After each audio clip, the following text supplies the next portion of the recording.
Alright, just a few notes from this week real quick. I'm holding my phone because this phone does not fit my tripod. That used to fit my old phone. Okay.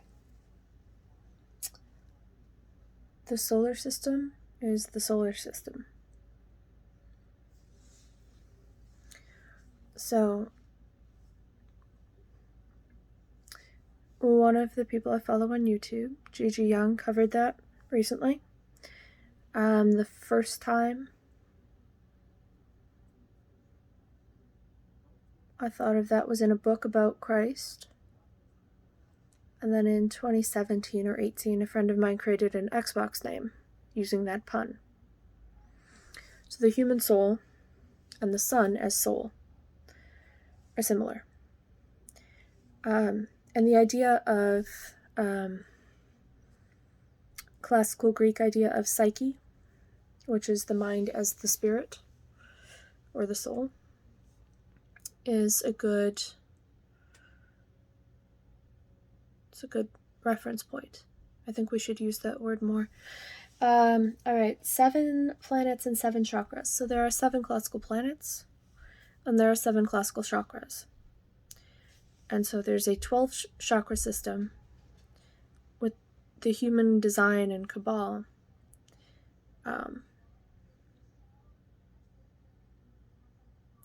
But the classic is 7. Because there's 7 major nerve bundles, the human body. And the 7 classical planets in order, although I'm kind of reordering them because they've since changed since the Almagest. Which I think is where this order, it's either from Aristotle or it's from the Almagest. Anyway, the 7 in order, it's only 6. Moon, Mercury, Venus, Sun, Mars, Jupiter. I would argue that it goes Mercury, Venus, Mars, Moon, Saturn, Jupiter, Sun. Now, ground to crown.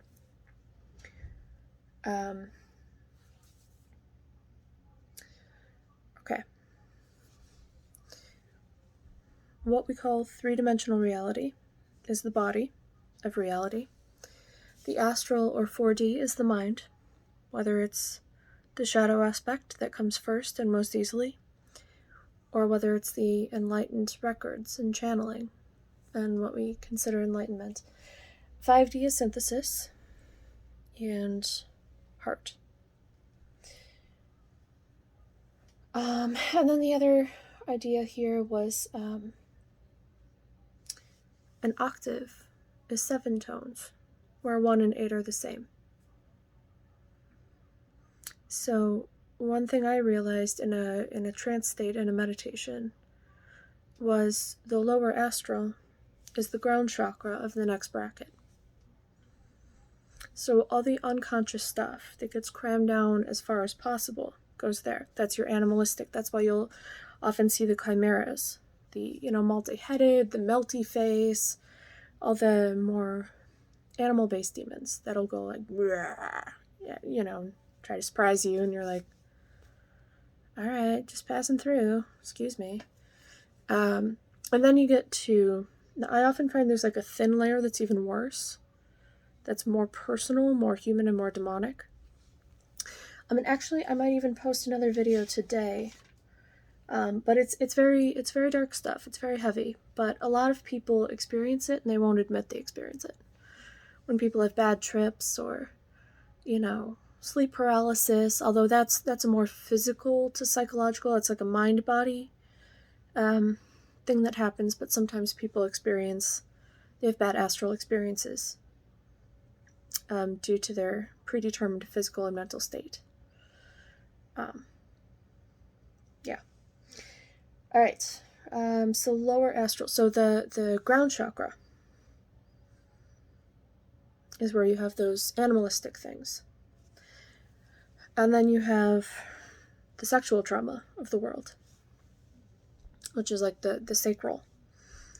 And it seems to be a very thin layer, but if you have something bugging you, and you're in a weakened state, and you run into just the right shadow aspect of either you or friend of a friend. Because here's the thing, demons work on the same red string physics as people, because they basically are people. And there are some fields that have not incarnated, so they're not human demons. There's some little dudes that run around that remind me of meerkats or rats. There's presences that seem to be purely mechanically draining, like a black hole. Anyway, sexual trauma seems to be like a thin band. And then I seem to have trickster beings as solar plexus. So they tend to... So the animals like to jump out. The sexual trauma demons try to remind you of shameful things, or you have weird nightmares. The solar plexus ones, they're tricksters. They're like Loki. In fact, there's one that I have even nicknamed Loki. That's an aspect of myself. So when I'm in that state, I'll speak with that self-state. And I nicknamed him Loki, and he's a smartass and loves puns and basically is like a false light dad joke expert. But it's really cool because all false light is a record. So false light is just old light. It's not direct. When we see the stars, that's old light. That's not the same thing as summer. So that's what false light is. It's not really false, it's just old. It's recycled. It's not fresh or direct or sacred in the same sense. Everything's sacred on some level, but and then once you get into, you'll get into past lives. And that's where you start to begin. Like, the Akashic records are a very distinct state, but there is, I experience like a bleed through. There's different tones of it. And so it seems like between what would be solar plexus and heart is where I start to experience past emotions, past tendencies, like, if you have abandonment issues, trust issues, you have a fear of drowning, you might start to experience that as you move up into your emotional center of the astral. And that's where you have psychological trauma, because it's the intersection of emotion and mind. All right, high frequency versus amplitude.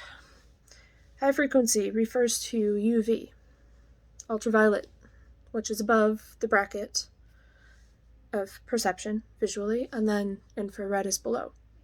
So we tend to think of UV as equivalent with like 5D or heart, and then infrared is synonymous with low astral or something, not really synonymous.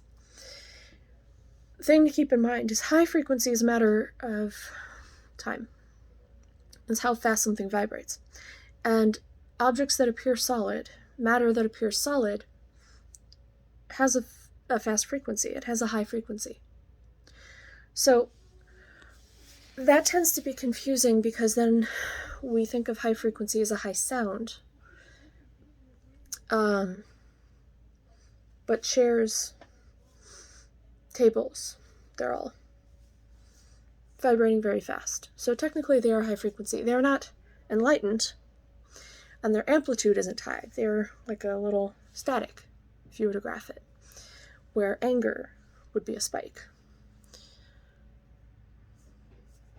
And slower. But anyway, amplitude is how much that line varies, like a heartbeat that goes,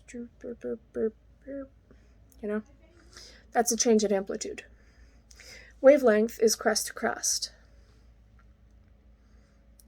It's an objective spatial measurement of crest to crest or trough to trough, but it's usually crest to crest, because that's easier to pinpoint. All right. Fourth dimension is not time. I covered that, I think, in my last little rant video. Time is a denominator, not a dimension. That's ridiculous. I understand it with geodesics and stuff, but there are much better electron-based ways to describe it on a quantum level, and we need to understand that everything, as above, so below, everything that operates with quantum physics and quantum mechanics is the same as astrophysics. I don't know why no one's, like, why are we using separate? Anyway. Any limit or law of physics that you imagine into being is real. And because the group believes that you can't fly, you can't fly. So just because you decide you can doesn't mean you're able to. So that's how that works. All right. So that's why you'll often notice fewer and fewer laws and limitations the higher up you go out of physical states. Yeah, and then I wrote division of how many dimensions there are depends on electron bracket and frame of reference. So I refer to dimensions as electron brackets because that's really what it's like. It's like you can bump and then you'll settle back down and then you'll bump and settle down. There's more reasons for it, but whatever.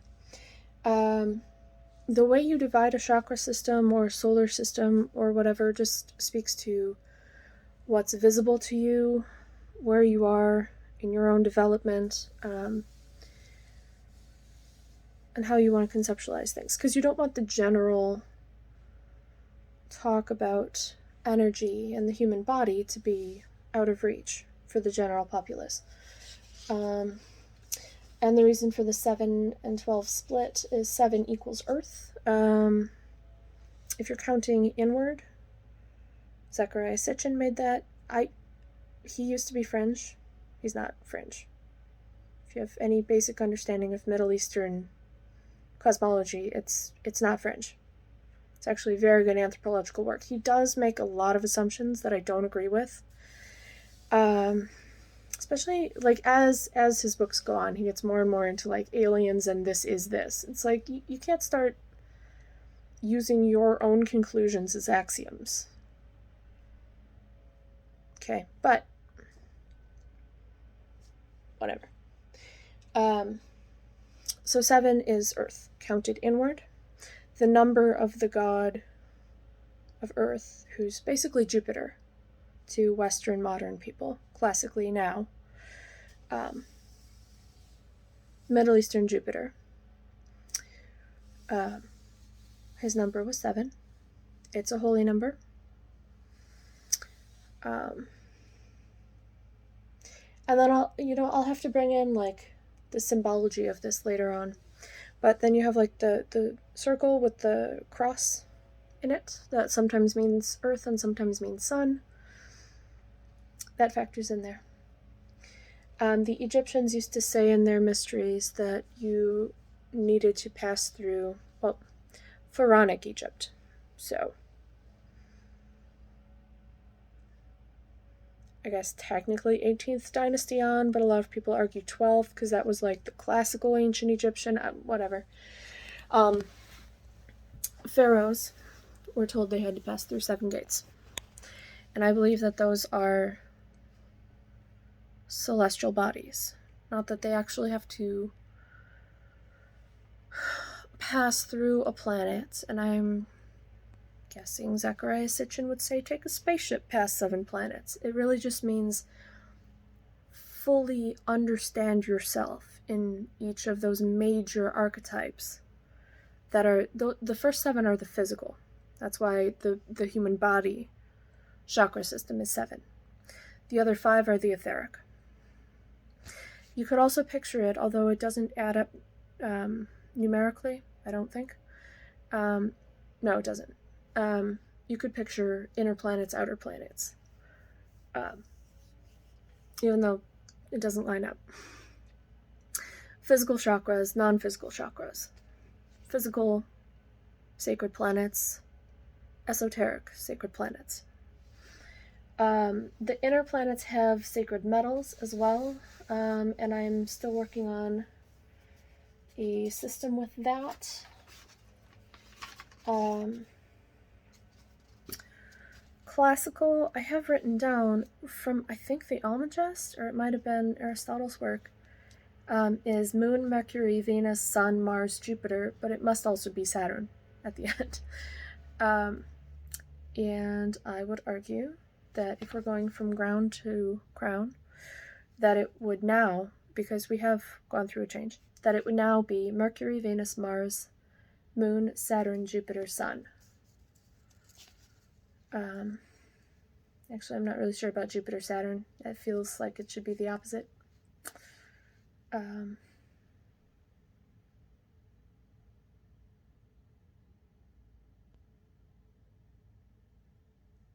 still working on that. I think that may not be quite correct. And then when you bring in, Uranus and Neptune, then you can have like a 9 system. So there you're going to see Norse mythology, numerology, things like that. And of course, numerology, it seems to be based on what would be an octave in a decimal system, which is like post-Roman Cabal. I don't know enough about it.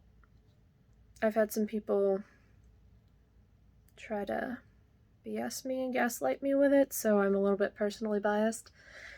And I'm personally biased against the Roman Empire, which is another reason why I get annoyed with decimal systems that don't always line up. But yeah, I think that's pretty much it. Ground is Mercury. I don't know about that. Venus and sacral is pretty obvious. Solar plexus and Mars. Heart and Moon. Throat and Saturn. I'm not sure why I was thinking that. I think for Chronos, timekeeping, records, like to mirror Mercury. Head and Jupiter is the sacred masculine logos. And Sun and Crown is pretty obvious. Enlightenment. Alright, that's a lot. I need to get phone equipment or some kind of tripod that will hold my phone. Yeah, I think that's pretty good. Yeah, I am going to start getting into astral dynamics because I'm a lucid dreamer and dream controller. Some indigenous cultures call it being a dreamwalker, but obviously my ancestry makes it problematic to use that term. But astral projection, lucid dreaming. And another thing is a lot of people are afraid of demons as if like they just can possess you. Like they just possess you because you accidentally said yes to somebody. It's not how it works at all. It's a very gradual progression where possession is the most sticky and physical form. But it's a continuum. And there is consent along the way. Yes, it is coerced. But I'm going to describe that, how that process works. Yeah, I think I'm going to start making videos about that. And I'll have to give a content warning as well. But I think I'm just going to do a random video right now to start to describe some of it. Because it's very important that people know, and it's not that I need to